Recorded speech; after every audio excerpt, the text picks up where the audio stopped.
நீர் இறைத்த திருடர்கள். ஒரு சமயம் விஜயநகர ராஜ்யத்தில் கடும் வறட்சி ஏற்பட்டது. பருவமழை தவறிவிட்டதால் குளம், குட்டை, ஏரி எல்லாம் வற்றிவிட்டது.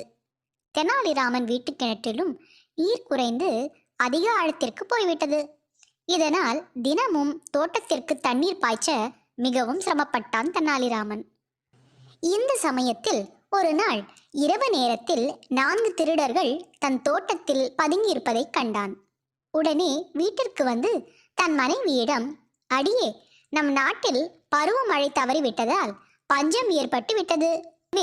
நிறைய திருட்டு நடக்க ஆரம்பித்து விட்டது. பஞ்ச காலம் முடியும் வரை நாம் மிகவும் ஜாகிரதையாக இருக்க வேண்டும்.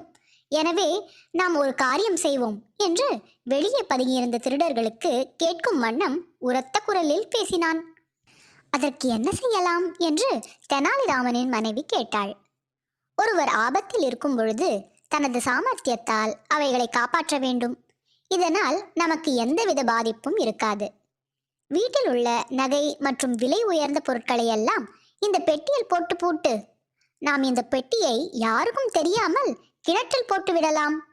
பஞ்சம் தீர்ந்து திருட்டு பயம் ஒழிந்ததும் மீண்டும் கிணற்றிலிருந்து எடுத்துக்கொள்ளலாம் என்று முன்போலவே உரக்க குரலில் கூறினான் தெனாலிராமன். திருடர்களும் இதை கேட்டனர்.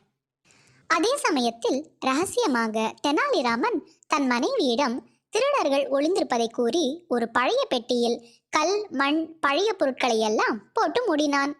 அந்த பெட்டியை தூக்க முடியாமல் தூக்கி வந்து கிணற்றுக்குள் தொப்பென்று போட்டுவிட்டு வீட்டுக்கு திரும்பிவிட்டான் தெனாலிராமன். திருடர்களும் வீட்டிற்குள் புகுந்து திருடும் நம் வேலையை சுலபமாக்கிவிட்டான் தெனாலிராமன். நாம் எளிதாக கிணற்றிலிருந்து பெட்டி எடுத்துக்கொள்ளலாம் என்று தங்களுக்குள் பேசிக்கொண்டனர். பெட்டியை எடுக்க கிணற்றுக்கு அருகே வந்தனர் திருடர்கள். கிணறு ஆழமாக இருந்ததால் உள்ளே இறங்க பயந்த திருடர்கள், அண்ணே, தண்ணீர் குறைவாகத்தான் உள்ளது. நாம் நால்வரும் ஏற்றம் மூலம் மாறி மாறி நீரை இறைத்தால் சுலபமாக பெட்டி எடுத்துக்கொண்டு போகலாம் என்று கூறினான்.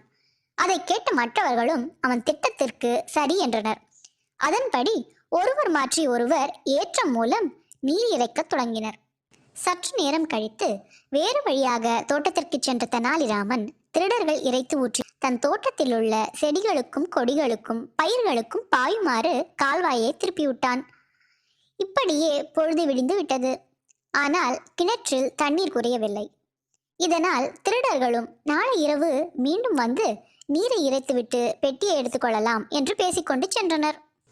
அப்பொழுது தோட்டத்திலிருந்து வந்த தெனாலிராமன் அவர்களை பார்த்து, நாளைக்கு வர வேண்டாம். நீங்கள் இறைத்த தண்ணீர் இன்னும் 3 தினங்களுக்கு போதும். எனவே 3 தினங்கள் கழித்து வந்தால் போதும். உங்கள் உதவிக்கு நன்றி நண்பர்களே என்று கூறினான். திருடர்களுக்கு இதை கேட்டதும் மிகவும் அவமானமாய் போய்விட்டது. தங்களை ஏமாற்றி நீர் இறைக்கச் செய்த தெனாலிராமனின் அறிவை மனதிற்குள் எண்ணி வியந்தனர். மேலும் அங்கே இருந்தால் எங்கே மாட்டிக்கொள்வோமோ என்ற அச்சத்தில் திரும்பி பார்க்காமல் ஓட்டம் பிடித்தனர் திருடர்கள். நீதி. நமக்கு ஆபத்து வரும்பொழுது நமது சாமர்த்தியத்தால் நம்மை காத்து